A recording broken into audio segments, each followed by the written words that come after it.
ఈ వీడియోలో మనం సర్కిల్ యొక్క థియరీ క్లాస్ని చూద్దాం. సర్కిల్ యొక్క థియరీ క్లాసు కంప్లీట్గా ఒకే వీడియోలో మనం చెప్పుకుందాం. ఈ వీడియో మీరు చూసిన తర్వాత మాత్రమే మీరు సర్కిల్ సమ్స్ అయితే చూడండి. ఓకే, సర్కిల్ సమ్స్ని నీట్గా 1 by 1 కంప్లీట్ చేద్దాం. ఓకే, ముందు థియరీ క్లాస్ని కంప్లీట్ చేసినట్టయితే తర్వాత each and every some per డేకి 4 సమ్స్ అయితే మీకు కంపల్సరిగా నేను వీడియో చేసి పంపించడం జరుగుతుంది. ఓకే, ఈ ఛానల్లో ఏమైనా డిఫెక్ట్స్ ఉన్నట్టయితే ఖచ్చితంగా మీరు నాకు సజెస్ట్ చేయండి. కామెంట్ బాక్స్లో కామెంట్ తెలియజేయండి. ఇలా చెప్పట్లేదు సార్, నాకు ఇలా నచ్చట్లేదు, లేకపోతే నచ్చితే ఓకే సార్ మీరు ఇలా చాలా బాగా చెప్తున్నారు, లేదా బాగా చెప్పట్లేదు, ఏదో కామెంట్ బాక్స్లో అయితే తెలియజేయండి. నేను చెప్పే విధానం ఏంటి, ఎలా ఉంది అనేది నాకు తెలుస్తుంది. ఓకే, ఇప్పుడు చూస్తే first circle. Okay, what is the circle? అసలు సర్కిల్ అంటే ఏంటి అని చెప్పి మనకి డౌట్ వస్తుంది. సర్కిల్ అనేది ఒక కర్వ్. సర్కిల్ అనేది ఒక కర్వ్ షేప్లో ఉండేది, స్ట్రైట్ లైన్ కాదు, కర్వ్ షేప్లో ఉంటుంది. అయితే ఈ సర్కిల్ అనేది సర్కిల్ మీద ఉండే సర్కిల్ అనేటప్పటికి ఒక ఫిక్స్డ్ పాయింట్కి ఈక్వల్ డిస్టెన్స్లో ఉండేటటువంటి పాయింట్స్ అన్నింటినీ కలిపి మనం సర్కిల్ అంటాం. మరొకసారి జాగ్రత్తగా అర్థం చేసుకోండి. ఒక ఫిక్స్డ్ పాయింట్ సి మధ్యలో fixed point, this is the fixed point, అంటే కాన్స్టెంట్గా ఒక దగ్గర ఉండే పాయింట్. ఈ ఫిక్స్డ్ పాయింట్కి ఈక్వల్ డిస్టెన్స్లో ఉండే, ఈక్వల్ డిస్టెన్స్ అంటే ఇక్కడ వచ్చేటప్పటికి ఒక పి అనే పాయింట్ ఉంది అనుకుందాం, ఇక్కడ క్యూ అనే పాయింట్ ఉంది అనుకుందాం, ఇక్కడ వచ్చి ఆర్ అనేటటువంటి పాయింట్ ఉంది అనుకుందాం. ఈ పి పాయింట్ కానీ క్యూ పాయింట్ కానీ ఆర్ అనే పాయింట్ కానీ ఈ పాయింట్కి ఈక్వల్ డిస్టెన్స్లో ఉంటాయి, ఈక్వల్ డిస్టెన్స్లో ఉంటాయి. అంటే ఒక కాన్స్టెంట్గా ఉండే పాయింట్, ఒక ఫిక్స్డ్ పాయింట్కి ఈక్వల్ డిస్టెన్స్లో ఉండే అనేక పాయింట్స్ యొక్క సమూహం, అంటే కలిసి the set of equal distance points, అంటే ఈక్వల్ డిస్టెన్స్లో ఉన్న పాయింట్స్ అన్నింటినీ కలిపి, ఒక ఫిక్స్డ్ పాయింట్కి ఈక్వల్ డిస్టెన్స్లో ఉన్న పాయింట్స్ అన్నింటినీ కలిపి మనం ఒక సర్కిల్ అని చెప్తాం. అయితే ఆ సర్కిల్ మీద అంటే ఈ ఫిక్స్డ్ పాయింట్కి ఈక్వల్ డిస్టెన్స్లో ఎన్ని పాయింట్స్ ఉంటాయి సార్ అంటే ఇన్ఫినిట్. ఎందుకనంటే ఒక చిన్న సర్కిల్ గీస్తే తక్కువ ఉంటాయి, దానికన్నా పెద్ద సర్కిల్ గీస్తే ఇంకా ఎక్కువ ఉంటాయి, దానికన్నా పెద్ద సర్కిల్ గీస్తే ఇంకా ఎక్కువ ఉంటాయి కదా. కాబట్టి పాయింట్స్, సర్కిల్ మీద ఉండే పాయింట్స్ ఎన్ని అని అడిగితే ఇన్ఫినిట్, నాట్ డిఫైన్డ్, మనం చెప్పలేము దాన్ని ఎన్ని అనేది. ఓకే, అది నెక్స్ట్ వచ్చేటప్పటికి, కానీ సర్కిల్ మీద ఉన్న ప్రతి పాయింట్ కూడా దేనికి ఈక్వల్ డిస్టెన్స్లో ఉంటుంది? సర్కిల్ సెంటర్కి, సెంటర్ ఆఫ్ ద సర్కిల్కి. ఓకే, తర్వాత వచ్చేటప్పటికి రేడియస్ అంటే ఏంటి? ఓకే, సెంటర్ ఆఫ్ సర్కిల్ అనేది మీకు తెలుసు. ఓకే, రేడియస్ అంటే ఏంటి? నెక్స్ట్ వచ్చి రేడియస్ అంటే ఏంటి? రేడియస్ అనేటప్పటికి ఇక్కడ రేడియస్ అంటే సెంటర్కి సర్కిల్ మీద ఉన్న ఒక పాయింట్కి మధ్య గల డిస్టెన్స్. సెంటర్కి సర్కిల్ మీద ఉన్న పాయింట్కి డిస్టెన్స్ని మనం రేడియస్ అంటాం. The distance between centre of circle and point of circle. Next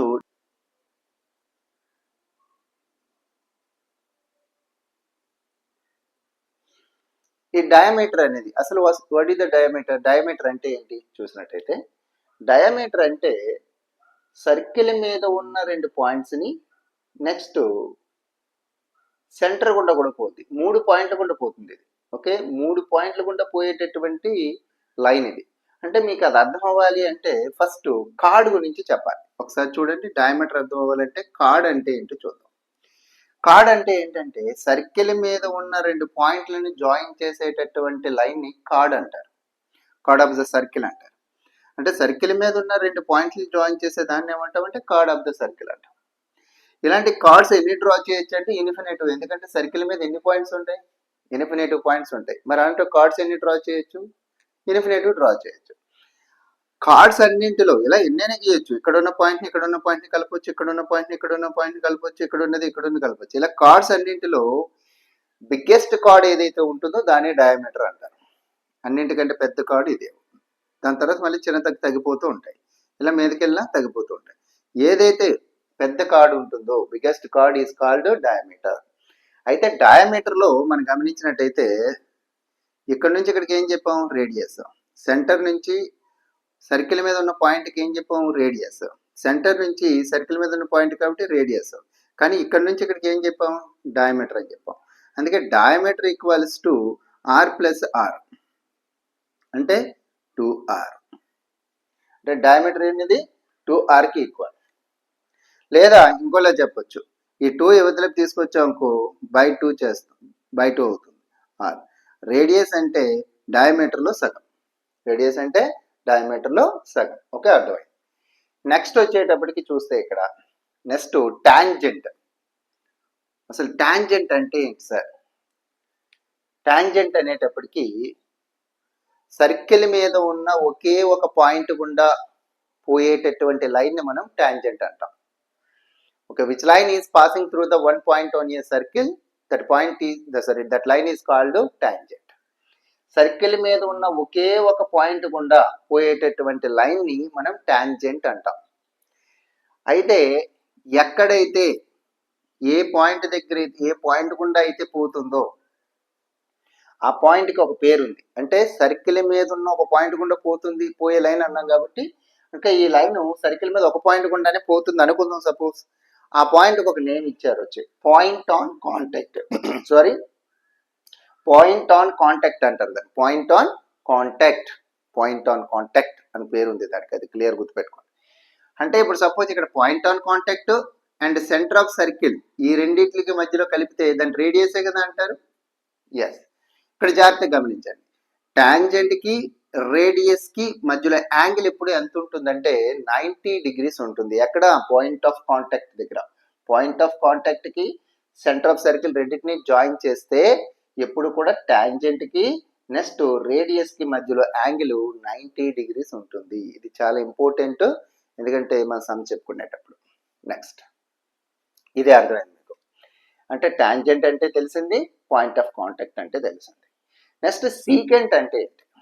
secant, what is the secant? Secant అంటే ఇక్కడ ట్రిగ్నోమెట్రీలో సీకెంట్ వేరు, ఇక్కడ సీకెంట్ వేరు. ఓకేనా? సీకెంట్ అంటే అక్కడ ట్రిగ్నోమెట్రీలో నేర్చుకున్న సీకెంటే సార్. టాంజెంట్ అంటే టానా సార్, అక్కడ టాంజెంట్ని టాన్ అని చెప్పాను మీకు, టాంటేట్ అని చెప్పాను కదా, అన్నీ వేరు, ఇది వేరు, జామెట్రీలో వేరు. సీకెంట్ అనేటప్పటికి ఏంటి సార్? సీకెంట్ అంటే సర్కిల్ మీద ఉన్న 2 పాయింట్స్ గుండా పాస్ అయ్యేటటువంటి లైన్. అంటే 2 పాయింట్స్ గుండా పాస్ అవుతుంది. ఇంతకుముందు ఇది టాంజెంట్ ఎన్ని పాయింట్స్ గుండా పాస్ అయింది మనకి? ఒక పాయింటే. కానీ సీకెంట్ అనేది ఏంటంటే సర్కిల్ మీద ఉన్న 2 పాయింట్స్ గుండా పాస్ అవుతుంది. ఎలా? Which line is passing through the 2 points on a circle, 2 points on a circle, circle మీద ఉన్న 2 పాయింట్స్ గుండా పోయేటటువంటి లైన్ మనం ఏమంటామంటే సీకెంట్ ఆఫ్ సర్కిల్. సర్కిల్ కి సీకెంట్ అంటాం దాన్ని. అంటే మరి సార్ ఇది కూడా సర్కిల్ మీద ఉన్న 2 పాయింట్స్ గుండి పోతుంది కదా? పోలేదు, 2 పాయింట్స్ కలిపింది. సర్కిల్ మీద ఉన్న 2 పాయింట్స్ కలుపుతుంది, కానీ 2 పాయింట్స్ గుండా పోలేదు, అది గమనించండి. అందుకే దీన్ని కార్డ్ అంటాం. సర్కిల్ మీద ఉన్న 2 పాయింట్స్ గుండా పోయే లైన్, అంటే అక్కడ నుంచి పాస్ అవుతుంది, అక్కడితో ఆగిపోతుంది. ఇక్కడ ఆగిపోతుంది, కార్డ్ అనేది ఆగిపోతుంది అక్కడితో, కానీ ఇది పాస్ అవుతుంది. సీకెంట్ అనేది, ఈ సీకెంట్ అనేది 2 పార్ట్స్ గా కట్ చేస్తుంది సర్కిల్. ఇది వేరే యూనిట్ లో చూస్తాం, అప్పుడు మాట్లాడదాం. మైనర్ సెగ్మెంట్, మేజర్ సెగ్మెంట్ ఇవన్నీ కూడా వేరే యూనిట్ లో చూద్దాం.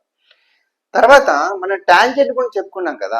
ఒక టాంజెంట్ ఒక సర్కిల్ కి ఎన్ని టాంజెంట్స్ డ్రా చేయొచ్చు ఒక పాయింట్ దగ్గర నుంచి అనేది మెయిన్ పార్ట్. ఇది కూడా చాలా ఇంపార్టెంట్ పాయింట్, ఎందుకనంటే మనకి 2 మార్క్స్ వచ్చేటటువంటి సమ్ ఇందులోంచే ఉంది. చూడండి, ఒక ఎక్స్టీరియర్ పాయింట్, ఎక్స్టీరియర్ అంటే సర్కిల్ కి బయట ఉన్న ఒక పాయింట్ నుంచి, సర్కిల్ కి బయట ఉన్న ఒక పాయింట్ దగ్గర నుంచి సర్కిల్ కి ఒక సర్కిల్ కి ఎన్ని టాంజెంట్స్ డ్రా చేయొచ్చు?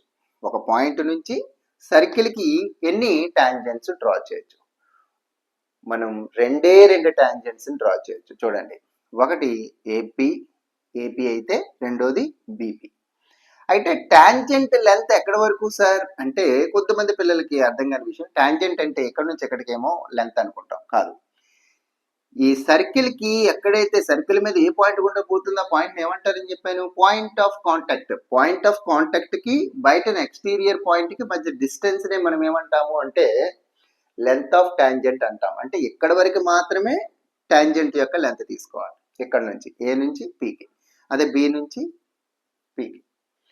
అయితే టాంజెంట్ ఇలా ఇచ్చేస్తాయి. అయితే ఇప్పుడు ఏం చేస్తాడు అంటే ఈ రెండు, ఒక ఎక్స్టీరియర్ పాయింట్ నుంచి సర్కిల్ కి 2 టాంజెంట్స్ డ్రా చేయగలం, ఎక్స్టీరియర్ ఒక పాయింట్ నుంచి. ఓకే, అయితే ఈ రేడియస్ కి పాయింట్ ఆఫ్ కాంటాక్ట్ దగ్గర, రేడియస్ కి పాయింట్ ఆఫ్ కాంటాక్ట్ దగ్గర ఖచ్చితంగా యాంగిల్ ఎంత ఉంటుంది? 90 డిగ్రీస్. అది మీకు ఆల్రెడీ చెప్పేసాను. ఇక్కడ గమనించవలసిన మెయిన్ విషయం ఏంటంటే ఈ 2 టాంజెంట్స్ యొక్క లెంత్ ఈక్వల్ గా ఉంటుంది. 2 టాంజెంట్స్ యొక్క లెంత్ ఈక్వల్ గా ఉంటుంది.